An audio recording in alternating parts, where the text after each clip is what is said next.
welcome back to another episode of the Rice and Mike's podcast. I am your host, Tung Nguyen, and today I am joined by a very, very special, I need to find your adjectives. I keep saying special for every guest, but we have Mr. Peter Phan in the house today. Peter, how the hell are you going today? I'm doing fantastic. And it's funny that you said my full name, Peter Phan, because my nickname from high school has been Peter Pan. I'm like, because I do magic as well. And so people call me Peter Pan and like, yeah, it's just a name that stuck. And also people don't know how to pronounce Fan. They just say Pan. So Really? It can't be that hard. I know. PH. Yeah, people are dumb. All right, fair enough.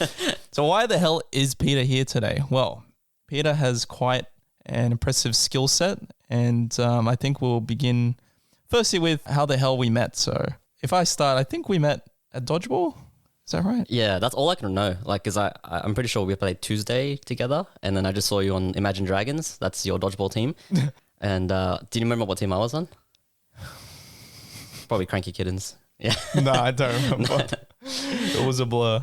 Yeah. Yeah, but we met then, and then we had quite a lot of common ground on a lot of the hobbies that we did. So that's how we kind of started chatting together. Peter's been working under Vinh, who is a keynote speaker, I believe. And before then, he's got quite a history on how the hell he landed up in that role. So let's start with how you got to that place in the first point. After high school. Yeah, you go to uni? Yeah. So in high school, not saying this to brag, but I got an ATAR of 95.4. All right. Yeah. You know the exact number. Relax. I just remember because I beat my best friend and he was way smarter than me. That's actually more than double than what I got. So that's pretty impressive. Really? Wow. Mine was really bad, man. Hey, you're doing podcasts now. That's way better than everyone else. All right, fair enough. But yeah, no, I got that ATAR and I didn't know what I wanted to do in uni, but I knew that like I'm in an Asian household and parents value a degree. Yep. And so I'm like, okay, what should I do? And I was actually going to go to Macquarie Uni and I was going to do Bachelor of like Commerce and Psychology. Oh, yeah. Or Commerce and Science and then major in Psychology. I was at Macquarie. We could have met. Yeah. All right. But we didn't. No. And then I chose UCID because my friend was like, have you looked into the actual like, UAC book and whatever? Like you can actually do what you want to do in UCID and you have the ATAR for it. So then I went to uni and I spent like 4 years, like 3.5 years in uni. So quite a short degree. Got my commerce degree. I dropped out of the science component. Yeah. But that was like 10 years ago now, almost 10 years ago. That makes me feel old, man. No. Why do you have to say it like that? Uni wasn't that long ago. Didn't we just graduate? No, it wasn't 10 years. It was like, I started uni in 2015, finished in 2018 and a half. Yeah, I graduated in 2019, mid-2019. Wait, that was 4 years ago. Yeah, I think we're the same age. We're just... Yeah, but why does it seem like uni wasn't that far off? But I don't know, man. But commerce is a very big jump from what you're doing now. You wouldn't need a commerce degree to do what you're doing now. No, not at all. All right, for context, Peter works in the media team. Yeah, so I'm part of Vin's, I guess, social media content editing team. So we produce all the content you've seen from Vinh Giang, who's I guess, communication teacher, public speaker, and magician is his other thing. And I found myself editing for him. What can I say about him? What was the question? Your uni life? Oh, right. Okay. Let's start with the uni life. Let's go back. But we'll keep you guys on edge and we'll get more into the juicy details later on. But you were doing commerce for a while. Was that more just for your parents mainly to have a degree at least? Yeah. So first year of uni, I chose commerce and it's just because I didn't know what else to do. But like I hate fake environments. And I felt that when I was doing commerce in the business school at UCID, there was a lot of people who, I guess, gave off that energy of like, I'm better than you, or I'm trying to beat you and compete with you to get into like one of the big four accounting firms. So still in a high school mindset, I guess? Yeah, just very like, playing like child's games. I don't know, I just didn't like that. And I felt like I couldn't be myself in uni. I felt that in order to advance, you had to put up a front and like fake who you are and just fake this confidence. And I just felt really insecure about it. And I knew immediately, like after the first year, that I didn't want to do commerce. I didn't want to work. I didn't want to wear a suit to work.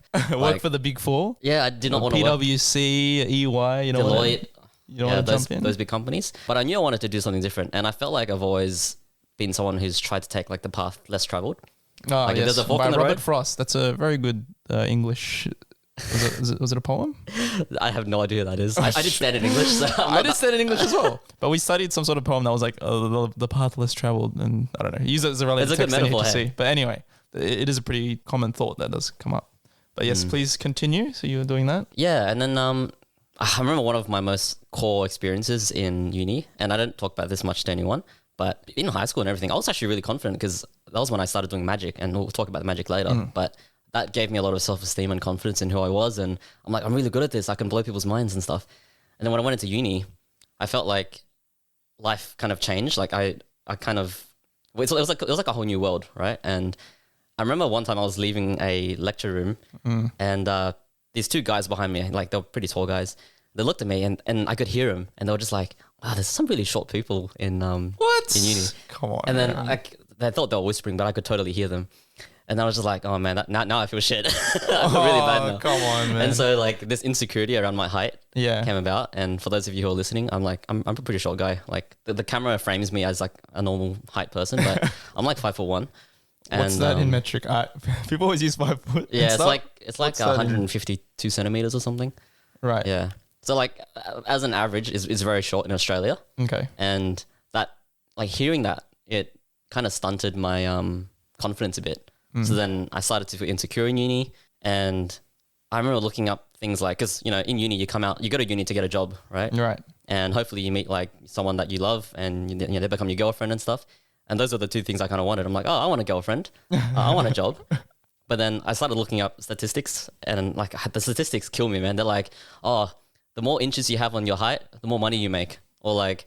Where are you getting these numbers? What studies? Like these are actual like psychological studies, and I'm just from like, what? damn. Daily Mail? No, from like actual Association of Psychology or some crap. I swear these are like fake sites or something. Yeah, no, but like these studies existed, and I saw those numbers, and they really affected my confidence because I'm like, man, how am I meant to get a girlfriend if I'm short? And like, if I'm short, I want a girl who's shorter than me. But then shorter girls like taller guys. I'm like, fuck, what am I meant to do?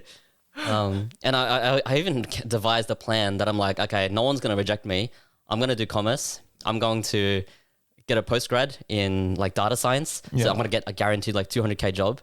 And once I make that much money, it's like, okay, maybe then like a girl will like me.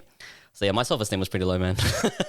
Yeah, it's interesting you say that because usually people's self-esteem, it's low in high school, but then in uni it's better because you're around a bunch of people you don't know, and then you can kind of create your own new identity of sorts with these people. So that's quite surprising that, well, maybe it's because of the way you're treated. Well, some people made those offhand comments during uni when usually people would act like that in high school. Yeah. But the people out there that are in high school or in uni now, at the end of the day, they don't matter. Like, who cares? What are they doing now? You don't know who they are, right? Exactly. So who cares? I think people carry on that mentality. And I think something that helped me to overcome that was I was on social media a lot, and I came across this guy named Gary V. I don't know if you know Gary Vaynerchuk. A little bit. Yeah, he's like a marketer and content creator. And one thing he kept like talking about was like expose your insecurities, or like talk about your insecurities, or because if you put it out there, then people can't use it against you. So like every time someone mentioned something about like my height, I was like, I always felt really like crap inside. But then moving forward, once I really got that message, I was like, oh, if someone says, oh, you're really short, I'm like, yeah, I am.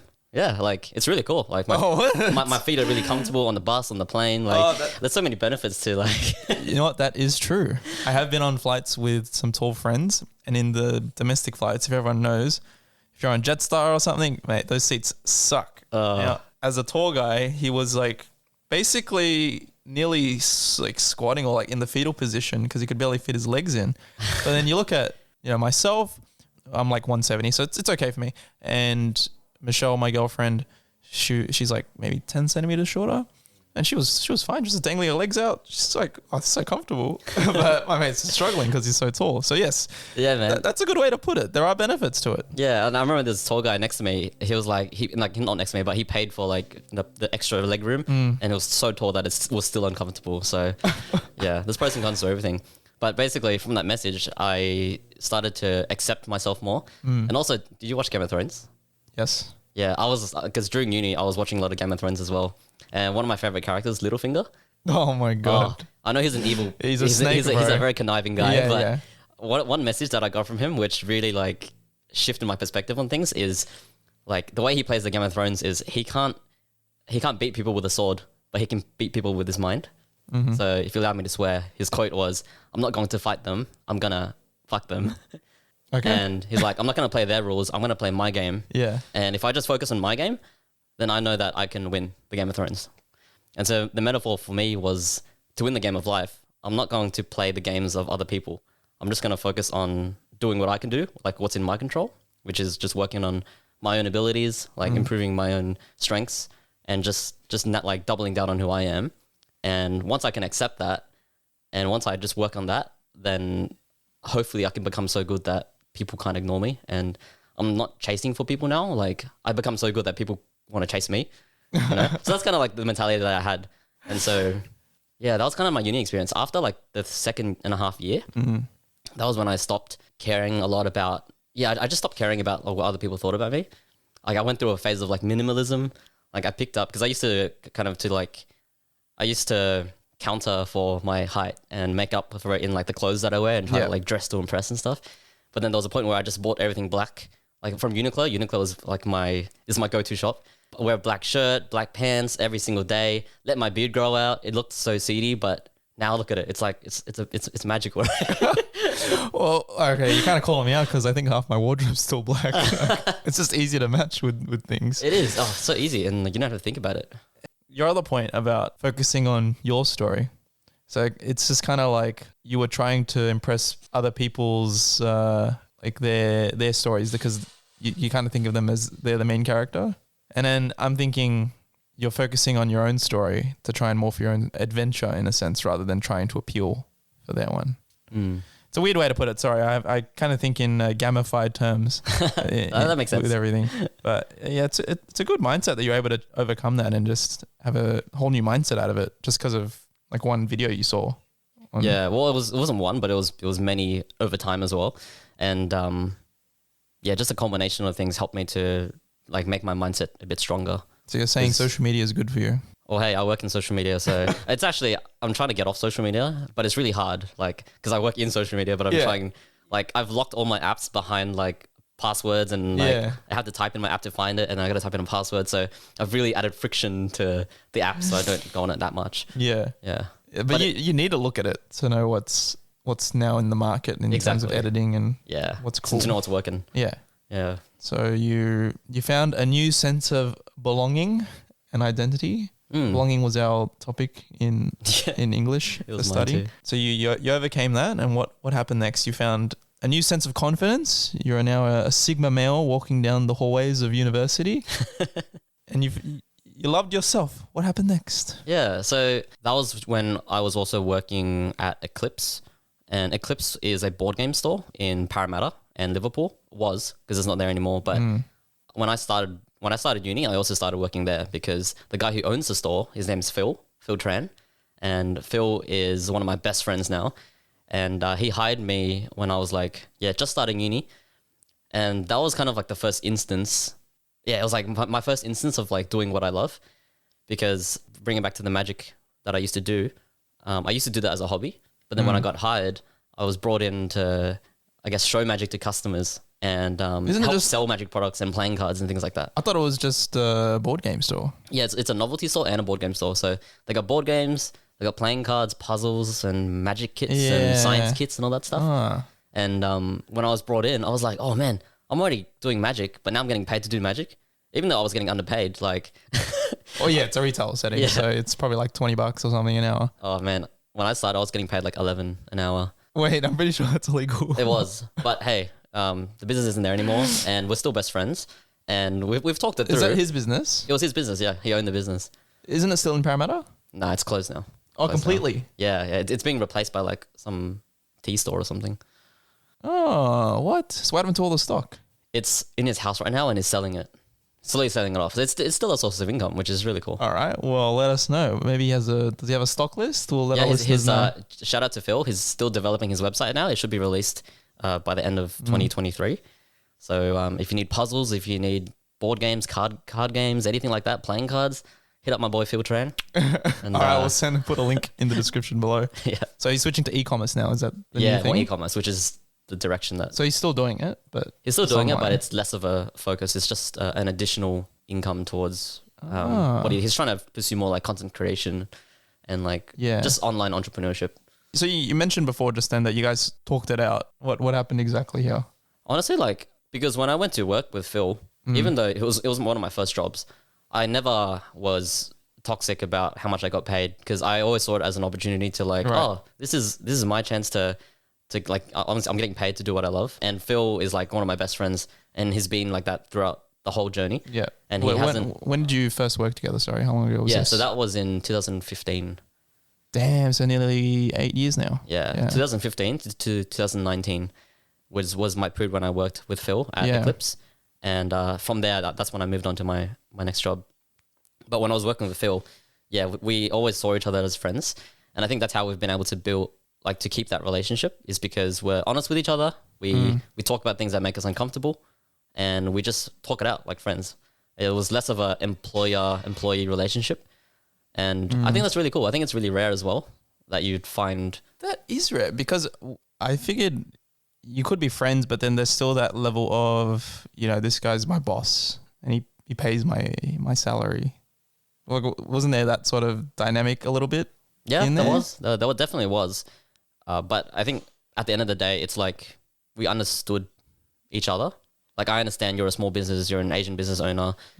It's a struggle to run a business. It is. And as an Asian myself, I'm like, if I was hiring someone, I'd underpay them too. Cash in hand, right? Yeah. Wait, so that means Phil was working since after high school, right? Yeah. He would have opened that business straight after. Yeah, so he started the business when he was like 19 with the help of his mum, because his mum ran a jewelry store. And that business was like his baby, basically, ever since he was like a teenager. Yeah. Oh, so he probably should have done the commerce degree.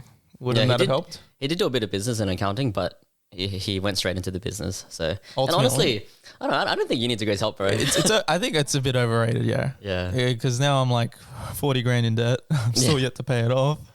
Yeah, but like the one thing, because I'm pretty sure we did the same degree actually, because I majored in business analytics and information systems. But yours was commerce. Yeah, commerce. Oh, but mine was IT. But the same really? major. Oh, that's so interesting. Wait, didn't you know I did IT? I thought you did business for some reason, because I heard you that in the podcast that you majored in business analysis and info systems. Yeah, IT. Yeah, so I did those same majors. Interesting. Yeah. So we have the same foundations in a sense.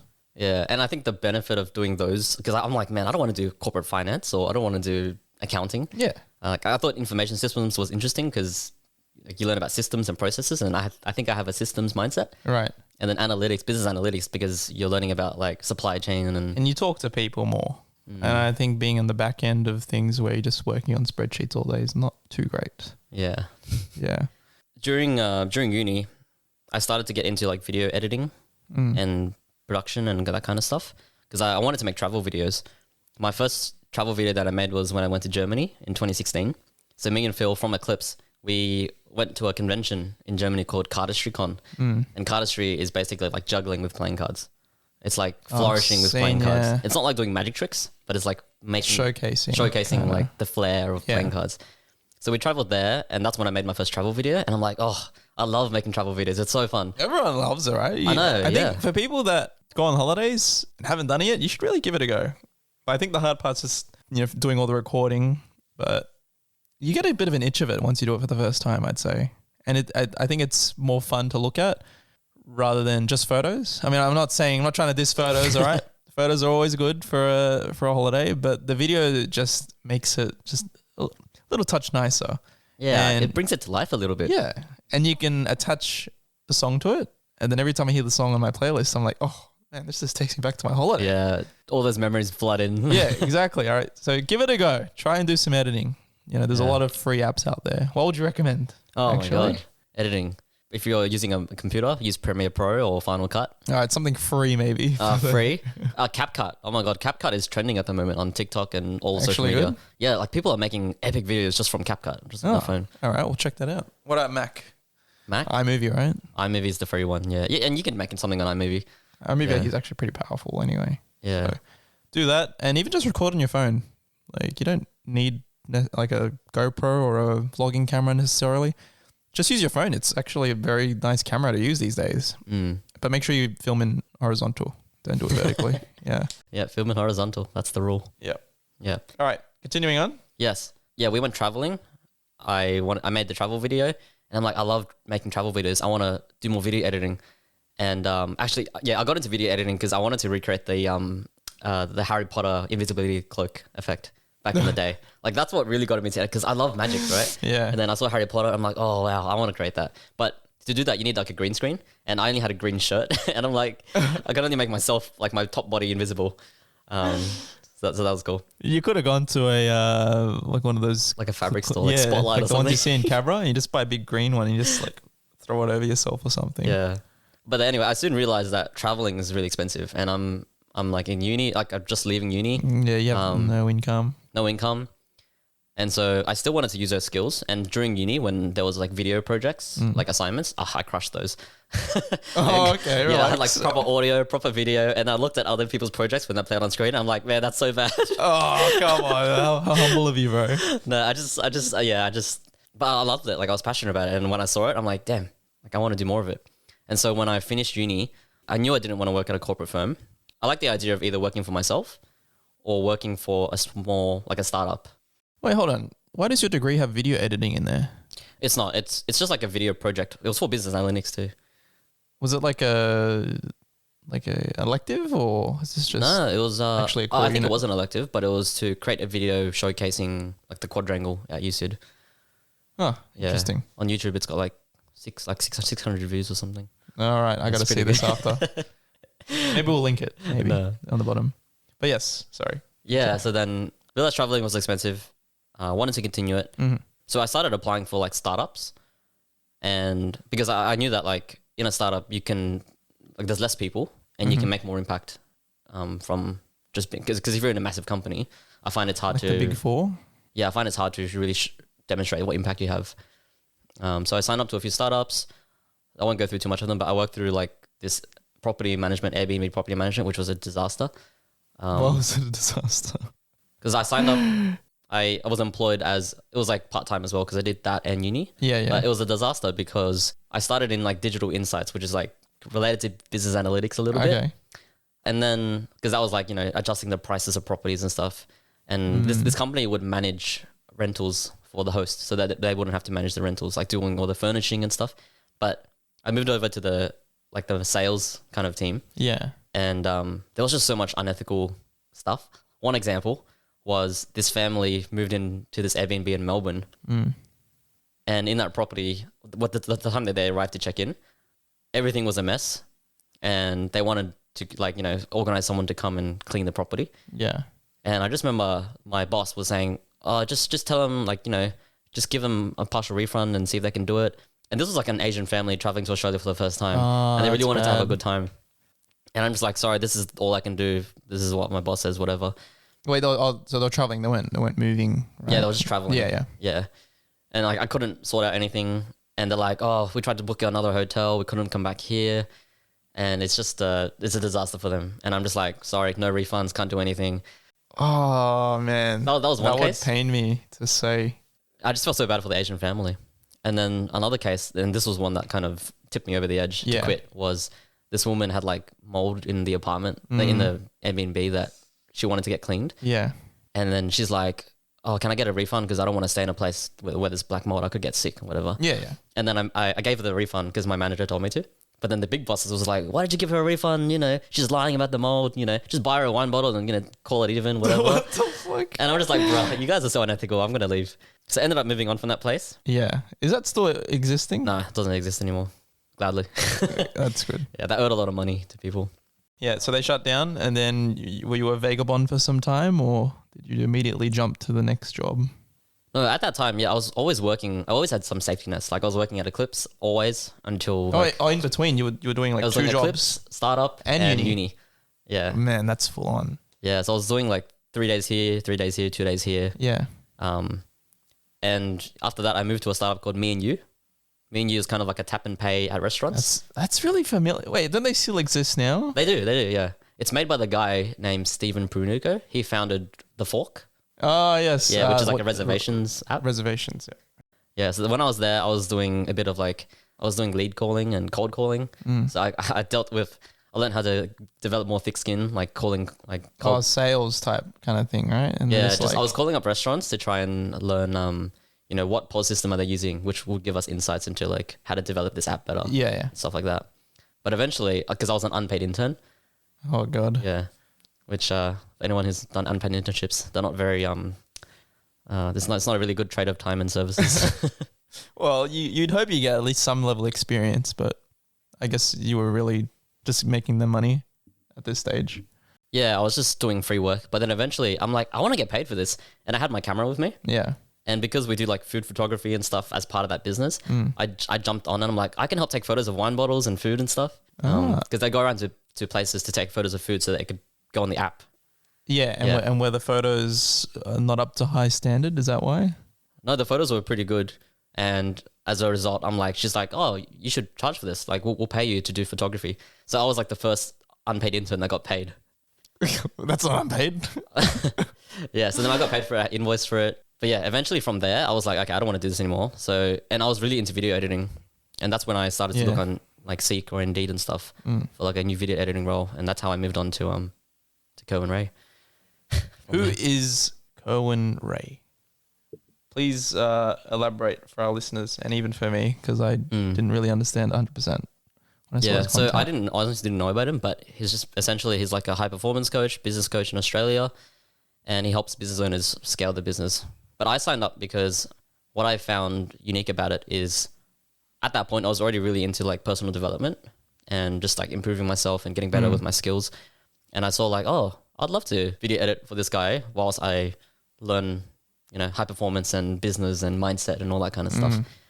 So you're kind of like half getting experience and half just kind of leeching his resources, his courses for free, right? Yeah, like because the thing is, you get to edit things that people pay for. People pay like $4,000, $5,000 to come to these live events over 3 days. Yeah, and my job is to scour through all of that content, find the best parts, and just like edit it, put it up for social media. Yeah. But the benefit for me is I absorb all that knowledge like through osmosis. Yeah. That's a smart bargain tip. So don't pay for the course, just work under them, and then leave after you get all the content. Well, that wasn't my plan, but it's like when you learn through osmosis, you also you can get a lot out of it. And I thought that was cool because I found that the theme in my life up to that point was like, oh, I like this, and then I'm getting paid for it. So it's kind of like I'm getting paid to do what I love. So I always saw it as like a fair exchange, even though sometimes the money, especially when you hear this myth of like, oh, when you do what you love, you might not get paid as much. But I feel like at the start, that's somewhat true because you're training, like you might be getting less money, but you're getting more knowledge. And also there's the saying of if you do what you love for work, eventually that will kind of burn out your passion. Yeah. So have you ever run into that? I have. Yeah. And that happened with magic because I'd been doing magic for like 10 years. Yeah. So why didn't you pursue that any further? Because I tried to monetize it. So I remember during a time where I'm like, oh, I'm so good at magic. I want to get a business card. I want to start doing gigs and stuff. The first gig me and Phil did together, we got paid $300 cash to do like Each? Oh, nice. Yeah, to do like a birthday party. Yeah. For like this really wealthy guy. And then moving on from there, I'm like, oh, okay, I want to do some more gigs. Did it go well? It went well, yeah. So that's why we got paid. Yeah, you were kind of saying it in like a slow tone. I thought you were like, oh, it's a disaster, bro. And that's why we stopped doing it and we didn't talk anymore. No, it went well. And I'm like, oh, I could do this more, like pitch myself more, do more gigs. But the thing that I sucked at for magic was I was good technically, but I wasn't good with my showmanship. And showmanship is essentially like your ability to perform and present. Right. And like tell a story about what you're doing and stuff. It just really helps to sell the illusion more. So when I started to do more gigs, I'm like, oh, I'm not really liking it. Like I'm monetizing what I'm doing, but now I feel like I'm doing it more for the money. And something that was a passion internally, I've put it now. It's like external as money, and for me to like do my magic, it's like it's not birthed out of love and fun for it anymore. It's more to like get the money, and so that kind of turned me off the magic route. I still do it now, but it's more as like a hobby. Because I've seen some of your clips. You still kind of do it for fun at like parties, just for friends and stuff. But do you still practice it a little? Is that at least I still do sometimes. Like I'll be doing video editing, while it's exporting, I'll play with my cards a little bit. Oh, It's like my hands just need to. I'm like I need my hands to fidget work. spinner. You need one. Yeah, bro, I used to sell so many of those to kids. At Good Eclipse. profit margin, eh? I think you get them for like a few cents from Alibaba or something. Yeah, I don't think they're worth it anymore though, because like we have so much. Like when I was working with it, we have so much excess now because it was one of those fads that came along. Yeah, and then it just And died it off. just died. But can you reveal the profit margin on those? I'm assuming they're quite high.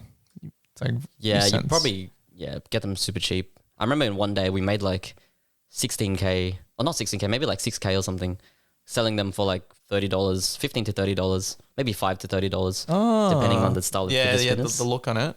Bro, Some of them had rainbows, some of them are like so stupid. spiky. So dumb. Did you ever get them? I have a bit of a collection in my drawer still that I'm like, why did I buy this landfill waste? That's hilarious. Yeah. Well, now that you mentioned some of the interesting parts of working and running like a board game magic business, was there anything interesting that you got out of it, or maybe something that you can reveal to us that might be interesting? Like you magic know, trick wise, or like just in I general, learned? what's it like? Yeah, what was the main lesson after working in a retail space like that? Like, would you ever recommend it? It's off camera now. Yeah, retail. I love retail. It's the best. No, retail taught me a lot. Like, People are stupid. yeah, sometimes customers, like, there's so many stories of crappy customers. But, like, what we learn from it is you learn how to develop thicker skin, is you learn how to stand your ground. And when customers are being rude, yeah, it's just like, end of the day, it's like, you know, who are you? You know, get out of here. That's all right. You know, So they're I'm never going to see you again. they're like the uni kids that you bumped into. Yeah. Yeah. Retail is a good stepping stone to get those skills. Yeah, for sure. I think everyone once in their life has to do a bit of retail or get exposed to that world. Even as Retail and hospo? yeah, retail. I feel like hospo's worse. Maybe I don't know. What do you reckon? It's pretty bad. Have you done hospo? Yeah, I worked in fast food. Okay. If that counts, I mean, What fast food? I was in Hungry Jack's. I was in KFC for a bit. I worked in a sushi restaurant once, delivering food. Okay, that's a lot of hospo experience, bro. Yeah, it was during uni times. It was very easy to get in. So, Did you ever eat the fast food while you were working? of course, was it theft? No, it's taste testing to see if it's good for the Yeah, customers, I mean, right? I guess we should sound record. No, I never ate food while I was on shift. Only if I paid for it, which I always did. I always paid for my food because we get a sizable 20% discount. Why would I steal food? Okay, it's a terrible thing to do. That's yeah. So whatever totally food you believe saw that. me eating on the camera, I paid for it completely. But yeah, I suppose I'd say they both have their own lessons that you'll learn. Mm. A lot of time management. Retail is more just dealing with stupid people that make the same jokes of, hey, there's no price tag on this it board free? game. Is it free? Oh, this is crazy. Yeah, but I definitely don't think it's a waste of time. Like, you might look at it as like, oh, it was this really shit period of my life, but I feel like for anyone who does it, like, it's such a good experience to just learn how to talk to people, deal with people. Yes, so much you can learn from it. And I still take those skills with me today. You know, Yeah, for dealing sure. with rejection, trying to sell, that's such a big one. You know? Well, the sales was more on the other job, right? Well, it was at Eclipse too, like selling people board games. Like, I would like to recommend you this one or this one. You know, what kind of game do you want to play? Role playing, like more strategy, stuff like that. So develop a bit of sales skills there. Yeah. But I'm not a salesperson. Like, yeah, I'm not that good at that. But it seems like you would have developed some skills from all the other roles that you're in as well. Yeah, for sure. From me and you, and you were doing selling POS systems. Is that how it works? Like that, just gathering data for the actual app. You're getting free surveys. That's what you're doing. Yeah, basically. You just called them to ask questions. And like the funniest thing was like the first time I tried it, I'm like, oh hey, what POS system are you using? And they're just like, hang up.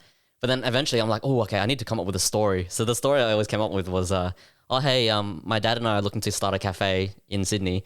You know, we're looking at different POS system options. What are you using? We'd just love to know, just to get an idea. Yeah. And then a lot of people are like, oh yeah, we're using ePOS or whatever. Oh. And some people are like, really? You're gonna start a cafe in Sydney? That's like suicide. that's like the dumbest thing ever. I'm just like, well, yeah, you're probably right. It's really competitive. Like no profit margins. That's right. Well, interesting. That would give you feedback like that. Yeah. But you would be calling other cafes. Yeah, just cafes around different areas of Sydney, just to get a feel for. Oh, they wouldn't think of that as like, oh, it's competition. I'm not telling you what I use.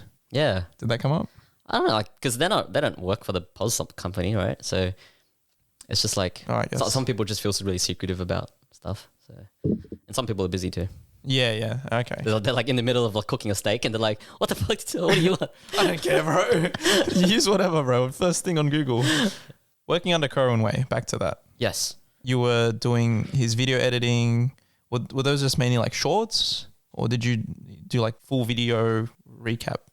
Yeah, like at the time, my video editing skills were kind of okay, but when I jumped in, that's where I learned majority of my video editing skills. And what I mainly edited was what you see on social media now, which was more like short form content, except it wasn't in the same form as what you see now, which is very like vertical, like entertaining, that vertical, very like ADHD kind of style, like quick pace cutting. No silence. You're no silence. Breathing. There's no breathing. Otherwise you lose attention. That's right. So I edited those kind of videos, edited YouTube videos, and I learned so many skills from there. Like that's where I attribute a lot of my editing skills now. So that built the foundation. How long were you working under him? So from 2019 till 2022, end of 2022. So end of last year was when I finished. Wait, that's really not that long ago. Yes, it's about 3 years. Basically. How'd you even land the gig, actually? I don't think you even covered that. Yeah, so... You found his content and it applied for the job. Changed your life and you're like, hey, I want to work under this guy. Yeah, applied for the job and I'm like, I feel like this is my dream job. I feel like this is my dream job because I like video editing.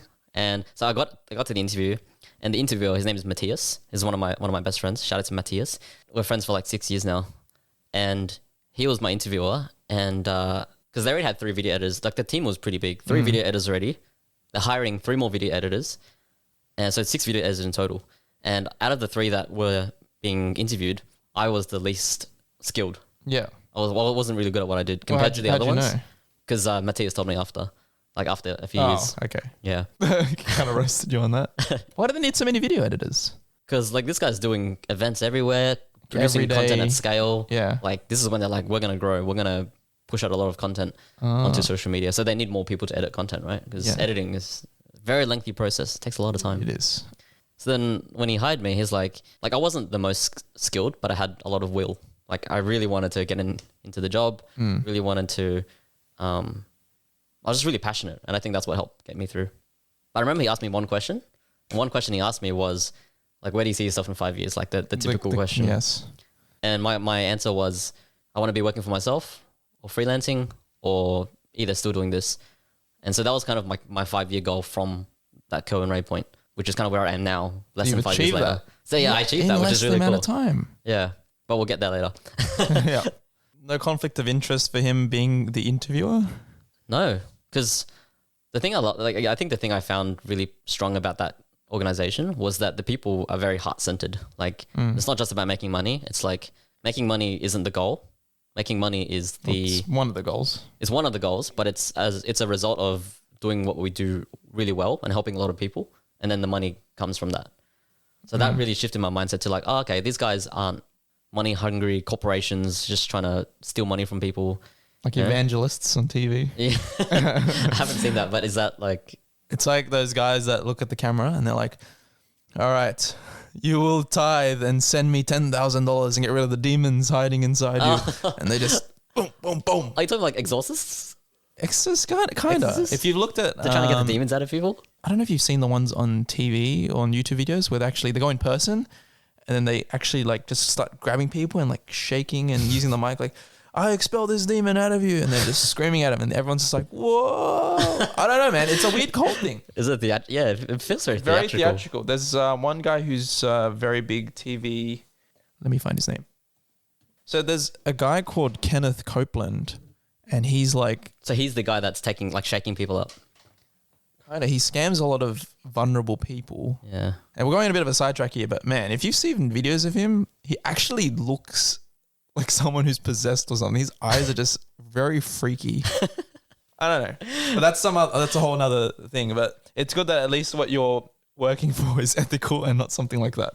Yeah, that's my point. I think I had a good gut feel of who I work for and who I choose to spend my time with. Because I like during uni I heard a lot about like working 9 to 5, working for like big corporations that, you know, I just didn't like that lifestyle. It's a bit soulless, you think? Or like you're more of a cog in the wheel. you don't really do too much. Yeah, I just didn't want to feel like I wasn't having an impact. But I felt this team was big, but it was like a medium-sized business. But I felt like through posting content on social media, seeing people's comments on the videos, being like, wow, this video changed my life. Even though I didn't directly impact their life through through Kerwin's words, I still made an impact because I shared his message.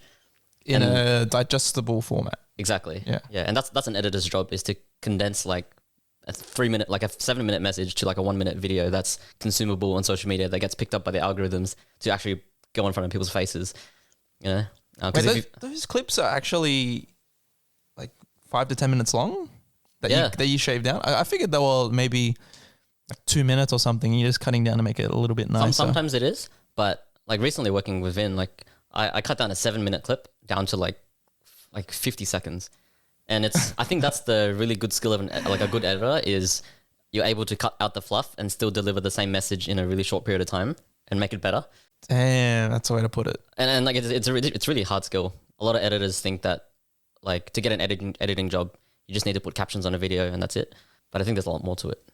Yeah, now I've picked that up as well. If you've seen some of my reels that I've amateurly edited, I do look at other reels that are out there and I compare them and see what are they doing. And it's a lot more complicated than you might think. So yeah, I do agree. And it's something that like you don't see, because you only see the final product, but you probably don't see all the fluff that's been cut out, which is like, it's just what the editor sees, right? I would compare it to something like if you were to play a song and one person's just a regular listener and the other person's a DJ, and then they can hear, you can hear the synth in the background or something, or like there's an extra beat added here. It's the same thing if you watch an edited video and we would see like, he's cutting this bit out. They're doing zoom ins between like certain words because they're cutting out silences in between and they don't want to make it too jarring when they see the frame that gets cut out. So you do pick up a lot of little things after you learn those skills. Man, I feel like you're a good editor if you know that stuff. That's literally all I do. Like hide the silences, like hide the cuts with the zoom in just to make it less jarring. Focus on the eye tracking, so it's not like you didn't follow the eyes everywhere. You know? That's right, yeah, because that's the first thing people look at. So, yeah. Interesting. So I'm actually quite flattered that you think I can edit a little bit because I've picked up those skills. Yeah, like it's not too hard, but it's just understanding the psychology of how people consume something, right? And you just want to make it, like you want to package it in a consumable way. So you worked there for 3 years, and what made you want to jump to, was there even a break in between when you moved from it's weird. I don't think I've ever had like a solid break. It's more like a transition period. So I started to feel like, and working at Kerwin was awesome because I got to travel. Like my first year, I got to travel to Hawaii. Oh, that's so nice. Yeah, and we did an event there, and that was like the most magical trip. All expenses paid? All expenses paid. Yeah, all taxis, all like most food. Drinks, yeah. It was really cool. How long was that trip? And that was like a week trip. Event was 5 days, and the trip was like maybe like 8 days. I stayed there for a bit of holidays as well because I was there with I flew there for work, but then my ex at the time flew in as well. Yeah. And then we just spent like an extra like 5 days. Oh, that's nice. Yeah. Additional. Driving around on the right side of the road was so scary. It's weird, eh? Yeah. I don't know how you would, like, for our American listeners, all right, you guys sit on the left side, which is our passenger side. Yeah. And you drive on the other side of the road. And yeah, how long did it take for you to get used to that? I'd be scared, honestly. Oh, dude, I was like, we were driving on, like, it's cool because in Hawaii, like Honolulu, I think that was the country we're in, like the island we're on. You could drive from bottom to top, from Waikiki to like the north of the island in like 50 minutes. Oh, shit. It's like driving to the city here. Yeah. Yeah, in Sydney. So are the roads busy though?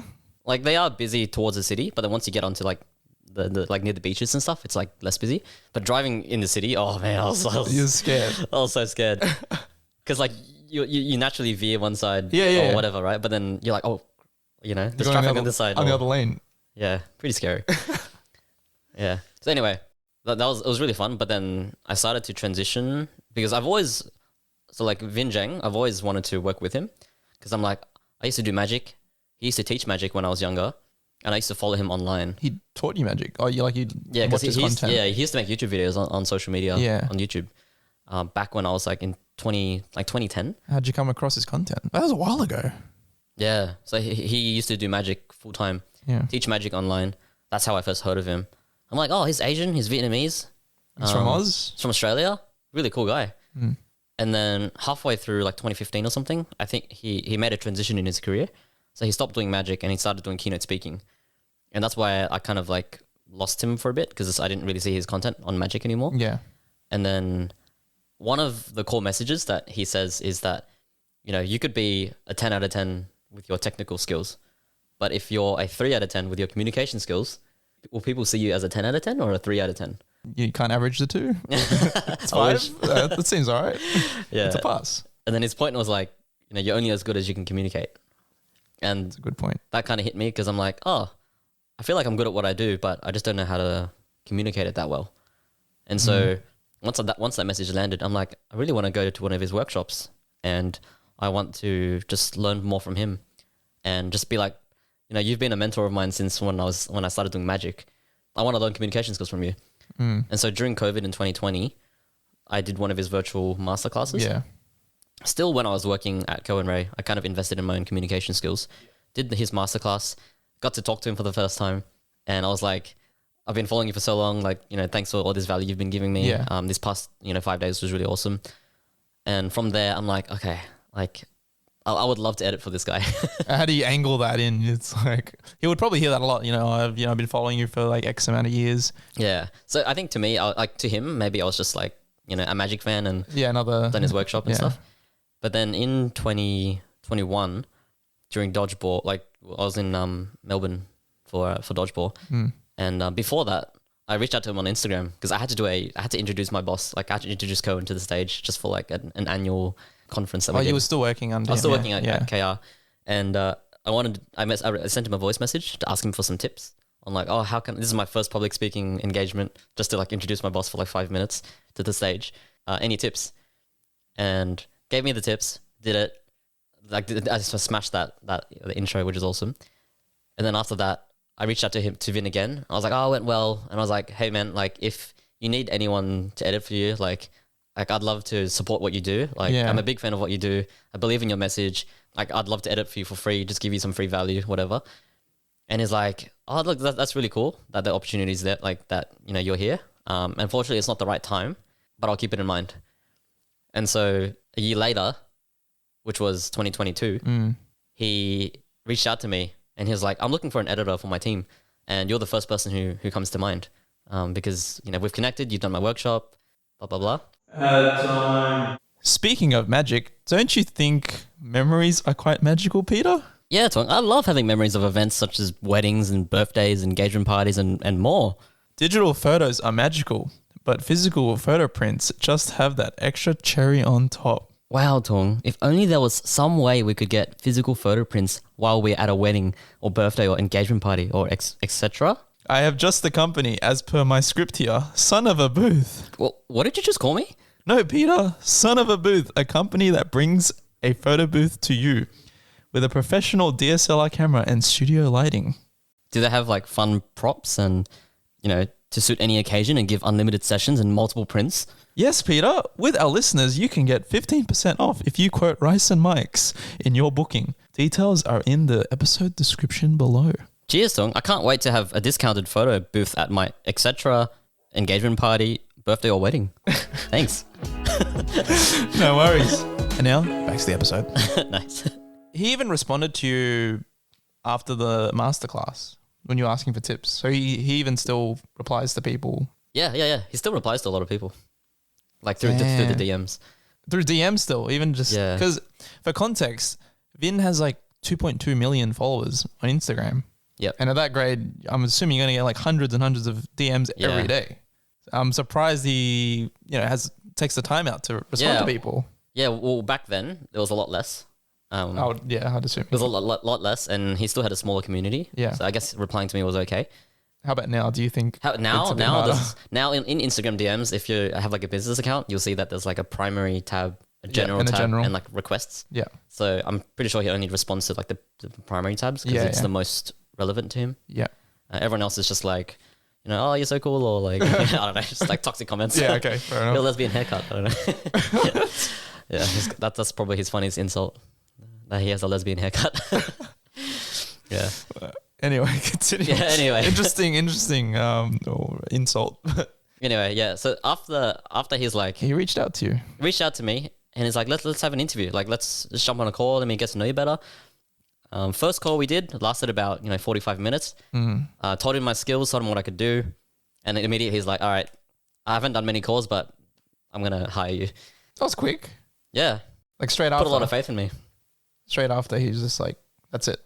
Yeah, so Let's do it. because I was working for Kerwin full time, Yeah. and then for Vinh, I'm like, okay, if Vinh says yes, I'm gonna move from Kerwin to part time, and I'm gonna do part time Vinh. Yeah. So 3 days Kerwin, 3 days Vinh, another day freelancing, whatever. Damn, 7 days a week Yeah, working. yeah. That's why I said 2 years ago. I'm like, I was working a lot harder than I am now because I was like trying to get these gigs. Yeah. And eventually, I knew that I wanted to work with Vinh more, and so I started to phase out with Kerwin, and I was just like, I've learned a lot. Thanks for everything, but I feel like I'm reaching a ceiling now, Yeah. and I want to grow more in another field, in another area. So like I smoothed my transition out. It wasn't like a hard cut, bye-bye, no bad feelings or anything. Yeah. It's a mutual thing. Yeah. Eventually, people need to progress. Yeah. Reached the ceiling. And then I knew like whatever I've been doing for Kerwin, I've been doing it pretty well. Like I remember when I started his TikTok account, I grew it from like 0 to like 1 mil in like 9 months. Damn. Yeah. Just from Wonderful. repurposing content, just from doing more of the short style Yeah. editing. Yeah. So that was really, I don't think it was 9 months. Maybe I started in 2019 in October, and then by like 2020, yeah, it was like less than 12 months that we got up to 1 million followers. That's impressive. But you weren't the sole editor. I mean, there was a team of other people making content, right? There was, TikTok? but I was in charge of TikTok. Oh, like I was the platform okay. owner The director. yeah, just kind of like the platform manager Yeah. for TikTok for Kerwin. And then just knowing the skills that I have, I'm like, oh, I could totally grow Vinh. He's very similar. He's got a backlog of like years of content footage that hasn't really reached out, like been on social media. I know how to optimize that content. I know how to package it. I know how to like grow you on social media. Ah. So I guess that's how I sold You him. leveraged that to him, right? Yeah, I guess that's what I told him in the interview. And he's like, okay, that sounds cool. Let's try it out. First week working with Vinh. So for context, on TikTok, he had What were the numbers? yes, on TikTok he had like 7,000 followers when I started. In this was like in April 2022, and Instagram had like 10K followers. Let's just focus on those two platforms. What? Yeah, 10,000 Then he had 10,000 followers. last year. Yeah, in April 2022. Wait a minute. No way. Yeah, first week with working with Vinh, I made two videos that I made went viral. Immediately, his Instagram went up to like 90K followers, Yeah. and then his TikTok went up to like 60K or something. Holy shit. Yeah. So then immediately Vinh's like, oh wow, I just got the right person for this job. Because he's been hustling on social media for like 10 years, you know? Was he doing that himself? The editing? No, like he has another videographer and editor who does it. But like he was getting, like his name's Craig. He was getting the content Oh, he up still to a works really there? good point. He still works with them, yeah. Yeah. Really creative guy. I look up to that guy, man. His editing is so good. But it wasn't more. So his editing style is more not on the like social media side. Right? Yeah, he's really good at editing for YouTube. So the way that we describe it is Vinh is the content creator. Craig is the content, like he puts all the content together, and then I'm I polish the content and I give it like a more social media feel Yeah. and look. So the content's already good. It's shot on really amazing cameras and everything, and then I'm there to polish it and make it like social media ready. Yeah. You can say. So yeah, first week blew up on TikTok, on Instagram, and I'm like, okay, this is going pretty well. First week, I'm doing pretty well. But long story short, kept doing the same thing over and over. Yeah. In a year's time, across all of his socials, he went from, I think, around 100K across all platforms. Yeah. And then in 1 year's time, he got up to 3 million. Jesus, man. Across like TikTok, Instagram, YouTube, Facebook, LinkedIn. That's something to put on your resume, man. Yeah. You solo carried that? Well, I think I did a lot of the work like a lot of the groundwork is already laid. Yeah. But you're the one putting it up there. Yeah, so I do basically all of his editing for social media as well as the distribution of the content. So I post on all platforms, edit and distribute it for everyone to see. And then we have a process where once a month we connect and we look at what content's working, What's not? Yeah. what's not working, and then what are some takeaways we can bring into next month. and just rinse and repeat. And that's how we've been able to I guess grow that fast. But it always starts with having actual good content first and good delivery. Yeah. Because it's like you can't polish a turd and make it look nice, you know? I've heard that one, yeah. Or you can't put lipstick on a pig, you know? Yeah. What were the tips that he gave you? And now I'm curious. For communication or for... Yeah, when you messaged him public speaking skills, or what are some tips to introduce my old boss? Yeah. So like I already did the actual course, but my fear was like my throat's going to dry up if I talk too long.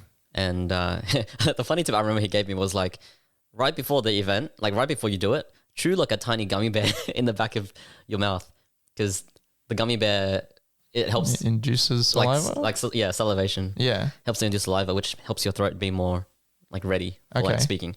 But ultimately, it's like the day before is when you should be preparing, which is like drinking water, because when you drink water on the day, it doesn't really do much effect to your throat. It's right. It's what you do the day before. Prep, yeah. So I was like, oh, that's very interesting.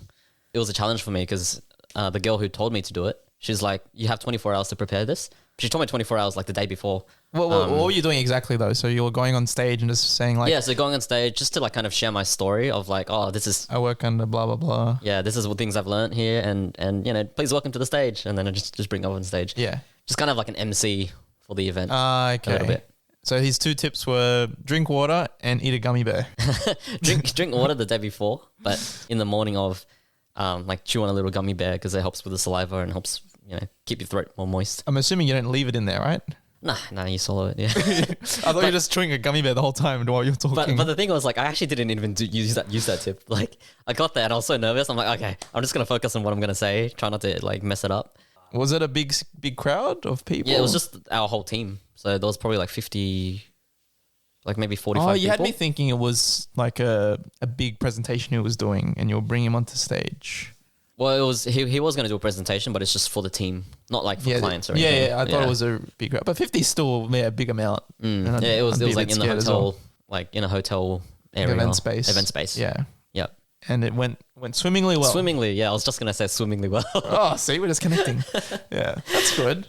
And now you've been working under him for Vinh for how long now? For a year and almost 2 years now.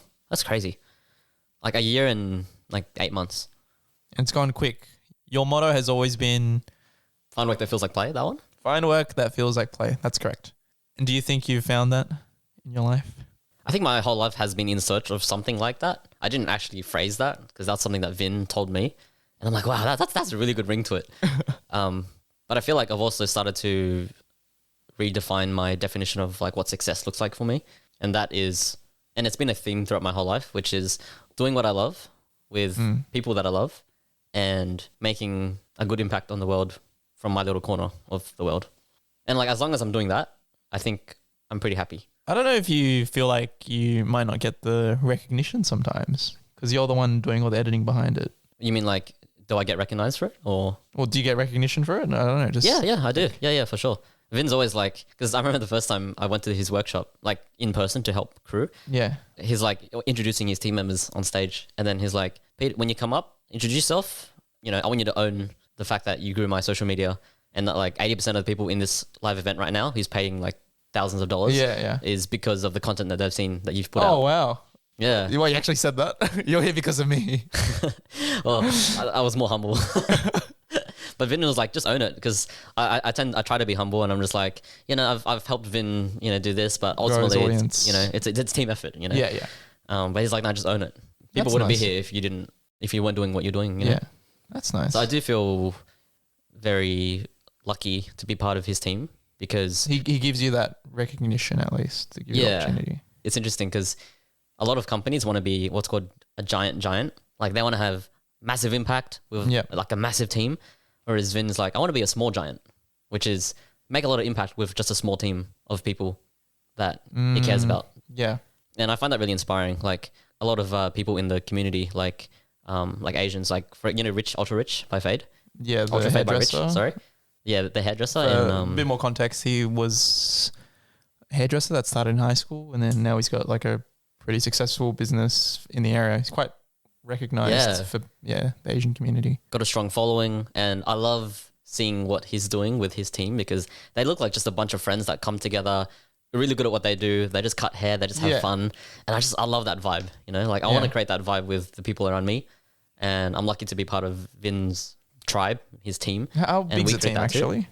It's not that big. It's only like maybe like less than 10 people. Less than 10 people. Man, I've seen some of his invoices. I went to his virtual, wasn't like a small workshop or something. And then he... Oh, is this the free one that happened recently? The free one, on Instagram. Okay. Yeah. I did watch it. And then he brought up one of his invoices for, I think it was like IBM or something. And then he was just saying that was his first big gig or something. And then I think he charged him like a couple $100,000. Something like that. Yeah. Remember the number? You probably... Yeah. Like he said the first time I did because COVID happened, and then he couldn't believe what he was able to charge, because it was like a virtual keynote for 1 hour in my garage for 110 USD. Yeah. Like 110 grand USD. That's crazy. And he says like the reason why people like speakers are able to charge so much is because the ability to inspire and influence people is one of the most highly valued skills, like skill sets, because you can move a lot of people. Whereas it's really hard to like influence people or change people. It is a very unique skill set to have in itself. But you went to the workshop yourself. I mean, how much value did you find in that? Was that the virtual one? That was the virtual one. Not the in-person one.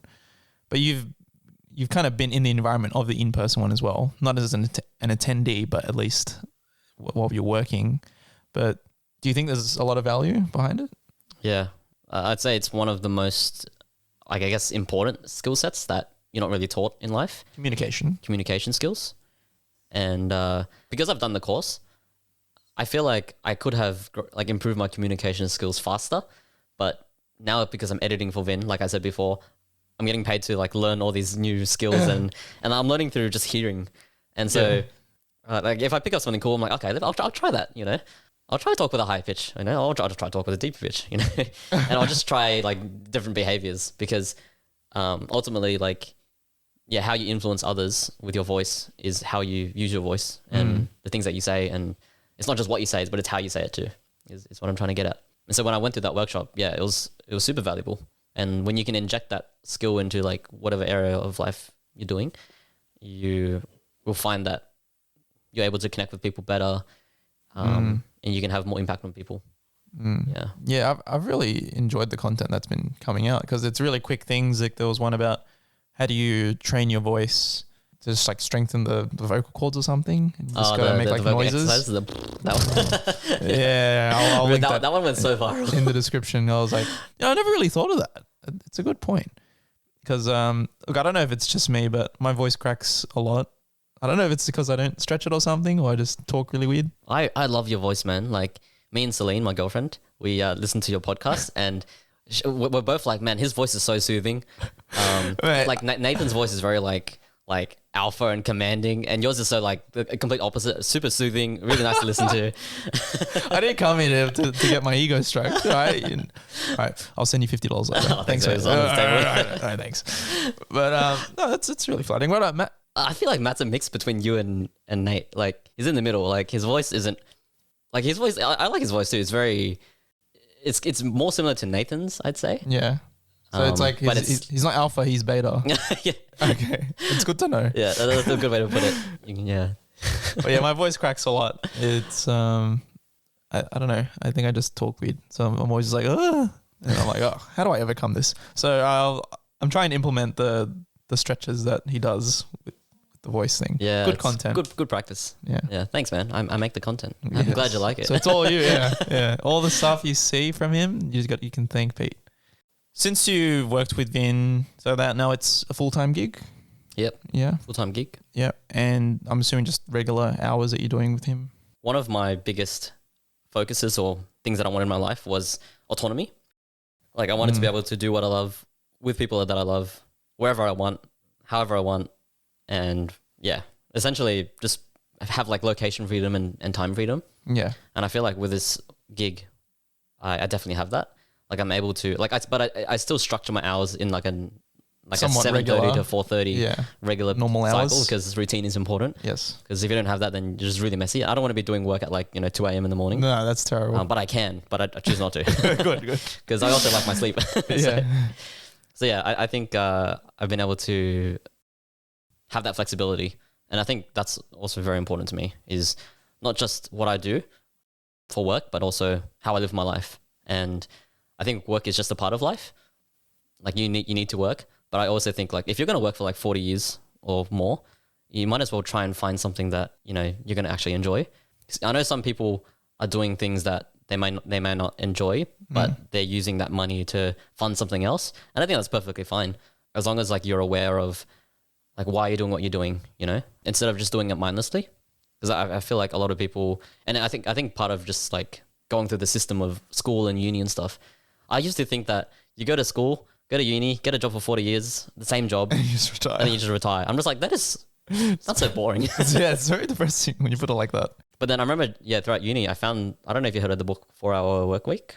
It's by, It's familiar. Yeah. it's by a guy named Tim Ferriss. We'll link that in the description. That's one of the books that like transformed my thoughts around work life and stuff, because he talks about how you got three currencies, right? You got time, money, and energy. Mm-hmm. Then when you're young, you have a lot of time and energy, but you have no money. Yeah. And then when you're working in like the Middle Ages, you got a lot of money and energy, but you have no time because you're just working all the time. A lot of money's questionable. We're at that stage, but I don't know about that one. Well, hopefully that's the normal. Yeah. And then when you're old, you have a lot of time and money. Sorry, money and energy. Sorry, time and money, but not enough energy because you're older now, right? Yeah. So, in a way, if you go through that normal pathway in life, There's some kind of deficiency in one of the currencies, right? So, how do you live a life where you can maximize all of that, or have it, evenly balanced throughout? And that thought pattern made me go like, oh wow, I feel like I want to do that. Like I don't want to have no energy when I'm older. Like I want to have a lot of time, money, and energy all the time. Yeah.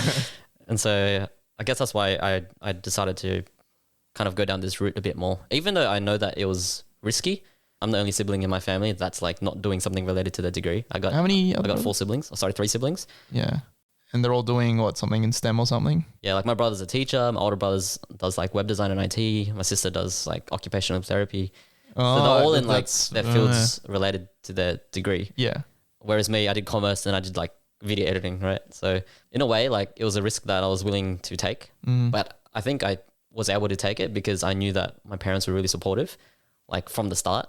Even though sometimes they would question like, oh, how much money are you making? And, would you think you'd make more money if you found a job in your degree and stuff? And I know that that's just them like kind of caring for me. Yeah. And just hoping like I'm okay. But I'm glad that, they didn't judge me or deny me my love for magic or love for video editing, Yeah, because I'm thinking of it, and we didn't really cover this earlier, but yeah, your parents must have been really worried about what's the next step for you, and what does that even involve? Because I told my parents, I edit videos for fun, but they're like, they got no clue if that makes money.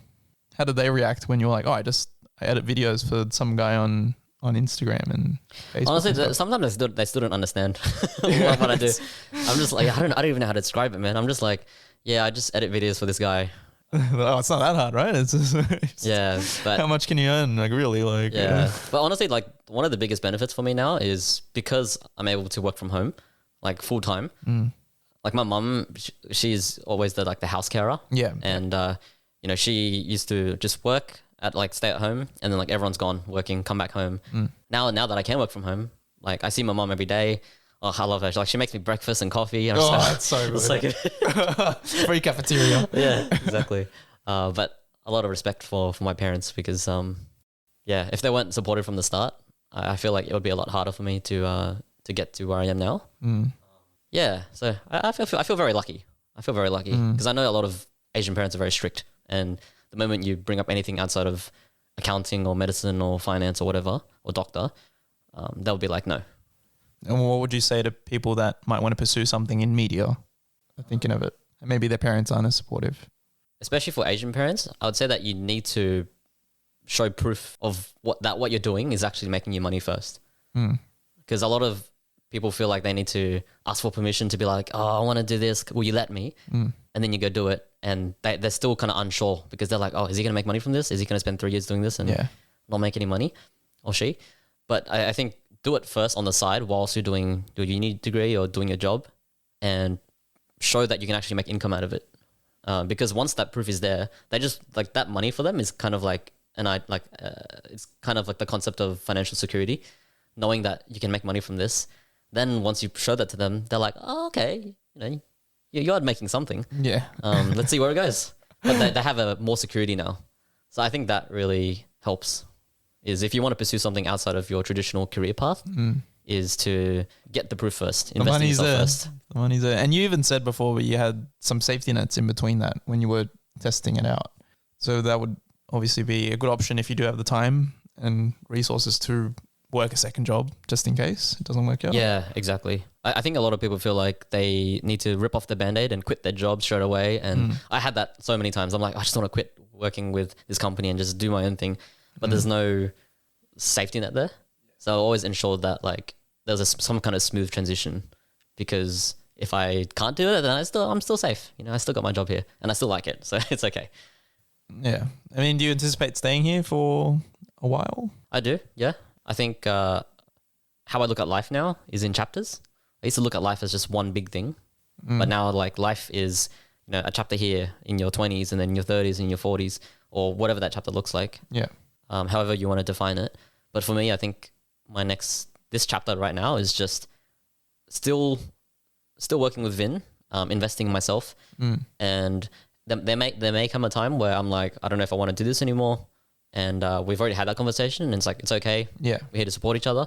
And as long as you're living in alignment with, your goals and your dreams, and then I'm here to support you. But, whilst you're in this chapter, let's have as much fun as we can. Let's create as much impact as we can in the world. But when the time comes, it's like, okay, let's talk about it. And whatever. It sounds like you're having a good time though. You don't have any plans to move from the sound of things. Yeah. I think for me now, it's like I want to always have a foundation of like doing what I love. Yeah. And then from there is like where I build. So I'm doing that already. So now the next like future goals would be like, looking like to buy a home or something, or traveling more, or growing my relationship, or do you travel a lot with Vinh? I every like 2 months now, or every month, I fly down to Adelaide because he lives in Adelaide. Does he pay for that? Yeah, it's all paid for. Oh, that's nice. That's what I miss. I work in the public sector for context, and we get nothing. You don't even get free transport in your. I don't get trains, right? I don't get an Opal card. All right, to reveal a bit more where I am. But yeah, anything you do, it's heavily scrutinized because it's public funds. Yeah. So even Christmas parties, everything's self-paid because it's taxpayer money, right?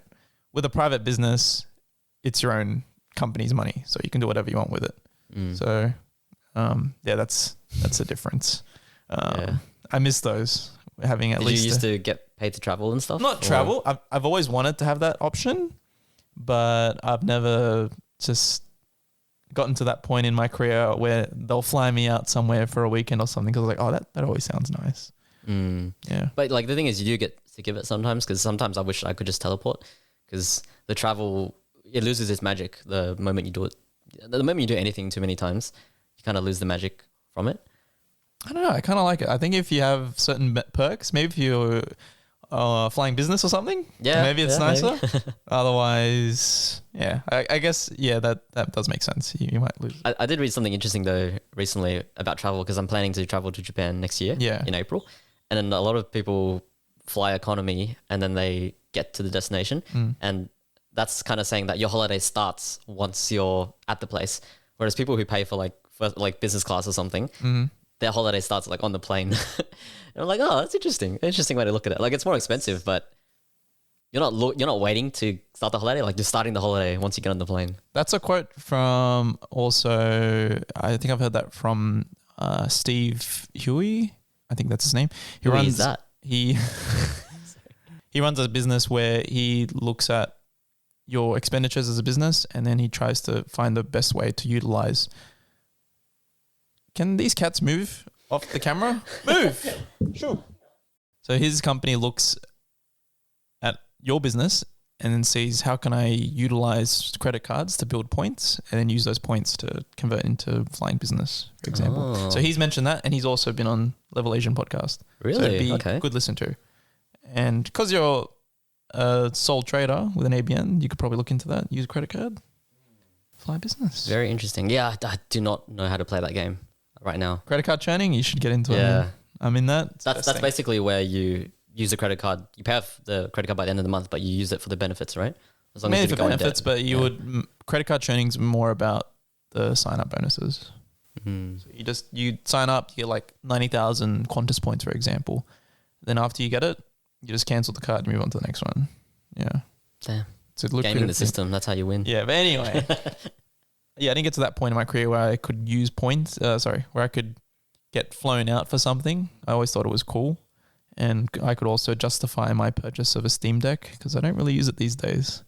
But That's the Stream Deck. Like Steam Deck. It's like a Switch, but the console uses your Steam games, oh your- wow, that's cool. not Nintendo games. I didn't know that was a thing. It's not in Oz. It was only released in the US. Any advice for people that want to edit their travel videos? How should we start? With a jump cut? Some music? Oh god. Just cut the scene depending on the beat. That's how everyone starts. I feel like the most common way is to edit in like a montage style where like find a nice song, cut the clips to the music. Yep. But the style that I'm trying to do more of is more like I like this guy named on YouTube. His name's Craig Adams. Mm. He used to do like wedding videos on YouTube and teach them.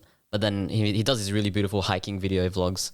Yeah. And he did something called a super vlog, which is essentially like a really long, like 30-minute style travel video. It's not your typical like 3-minute montage. It's like a 30-minute long thing where inside the video, there's like sequences of cinematic moments. But then there's like vlog moments. Then there's like really, it's just like a nice mixture of the whole journey. And it's cut in a very non-linear way, I guess. It's not like start to finish. It's more like, it's like you're showing your experience in a unique way.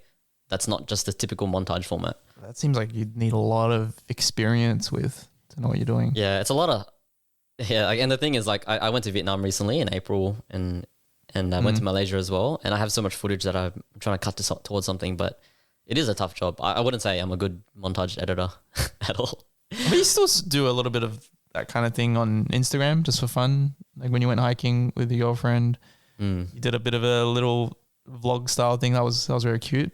Yeah, so I'm trying to like get more into vlogging because I think it's fun just to capture your memories like that. But yeah, it is quite a tough gig to do. Yeah. Yeah, I feel like I could give more tips on like editing, like short form content for like personal brands. Speaking of editing videos, you also run a side gig, which you also do on top of full time working with Vinh Giang, which is the Dodgeball Dudes. So the Dodgeball Dudes is a YouTube channel that me and my friend Phil, the guy that I used to work with at Eclipse, Yeah. my boss, we're like best friends now, and we create this YouTube channel together. Hello. Continue. This cat will appear on the video if you're watching. So like after I quit Eclipse in like 2019 to start my full-time job, for a period of time, me and Phil only really saw each other at Dodgeball, which is the sport that we played together. And outside of that, we used to see each other every day. So we felt like we wanted to do something more together because I didn't want our friendship to end there, our journey to end there, right? So we're at our friend's wedding, Peter and Julie, in 2020. And we're like, Congratulations, guys. congratulations. Yes, Whoever they're having a they baby. are. They've had a baby now. So Oh, that's not. well done, Peter and Julie. Yeah, well done. Well done. It must have been hard. And Phil was like drunk off his face. He was like, I have the footage of this. He's like hugging me. He's just like, I love you so much. And he's just like, well, I miss you so much. We should do more things together. Yeah. And like, we should do a podcast or something. And so that was the first idea. We were going to do a podcast together. And the next week after all the alcohol was gone, we went to his house and we started brainstorming about topics that we could talk about. Like we came up with like a full list of things. Like we wanted to talk about, storytelling or personal development or, technology or whatever. Dodgeball was one of them. And we were like, I don't know if we want to do dodgeball. Like we have so many other interesting things to talk about.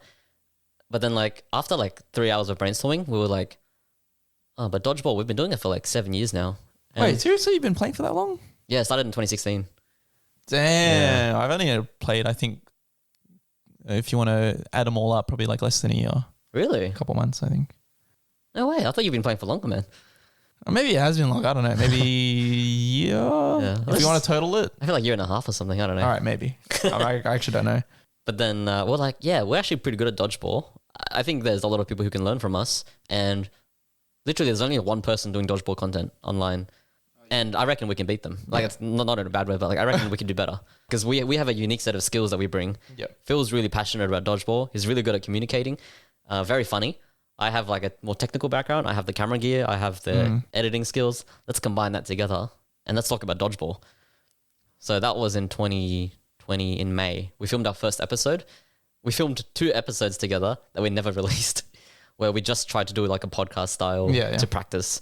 And so yeah, like after filming, like comparing our first video to like the video now, like there's something about showing up on camera or like talking in a podcast that makes you like you improve over time. Yeah. Like regardless of how bad you think your voice sounds or how awkward you feel like you're on camera, you start to improve over time.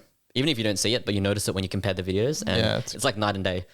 Like the first videos we filmed was very like, oh hey guys, like it's very super monotone. it's so horrible. It's so cringe to watch.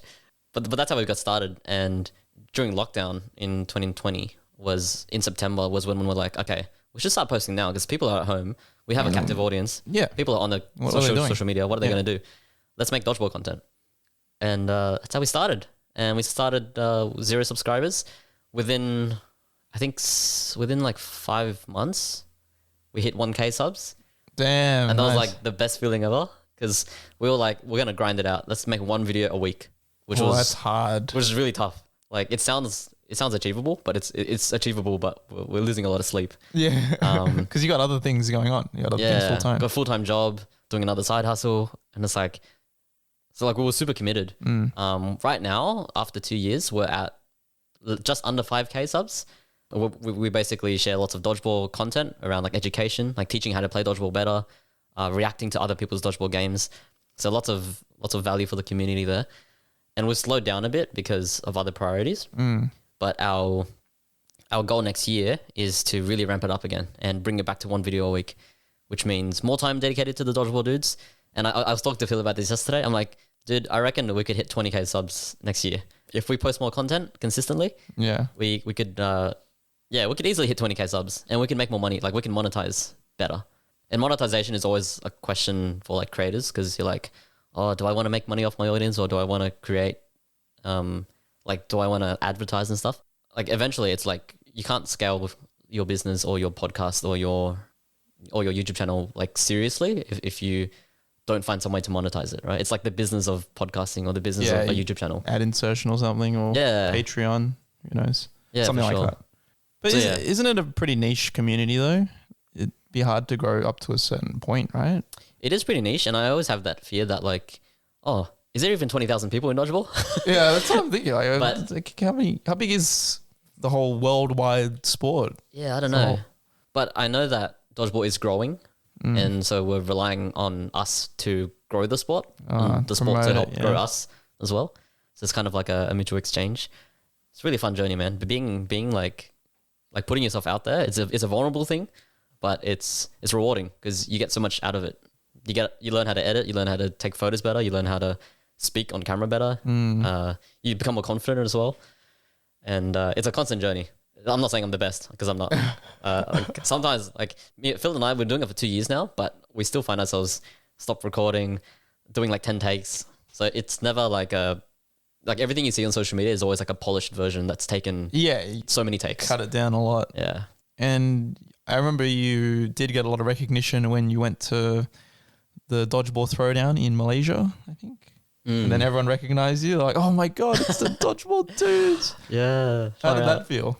That was like so... Like a mini weird. celebrity, right?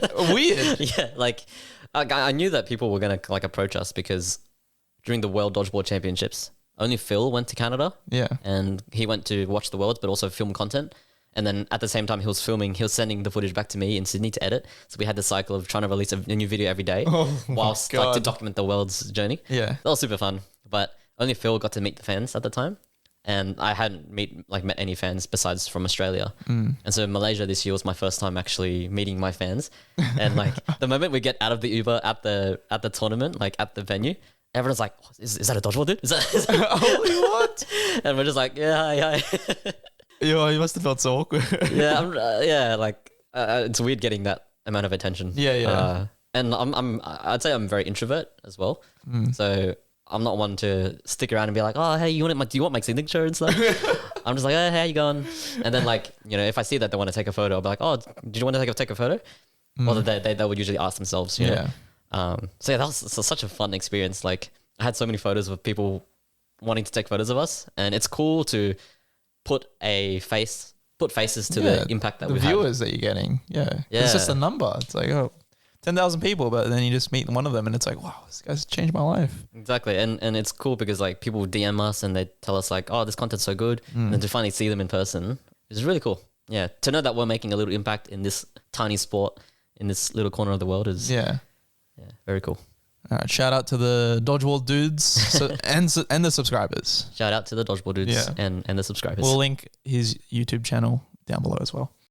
If you want to hear more from Peter, where can we find you on all of your content? Do you want to plug your main Instagram as well? Or? Yeah, my main Instagram is Sneaky Pete with 2 E's. So we'll put it up on the screen, or SNEEKY. We'll link it somewhere. PEETE _ And YouTube, the Dodgeball Dudes. That's where you'll probably see me the most online, posting dodgeball content. Yep. And behind the scenes for Vinh. That's right. Yeah. If you follow Vinh, ask Vinh on social media.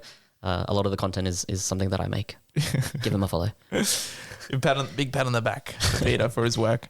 If you have any other questions or feedback, you can email us at riceandmikespodcast@gmail.com. Otherwise, we will close off this episode. We'll catch you on the next one whenever I feel like doing another recording, because it takes me very long to get in between episodes. We'll see you then. Thanks, Bye. Tim. Bye.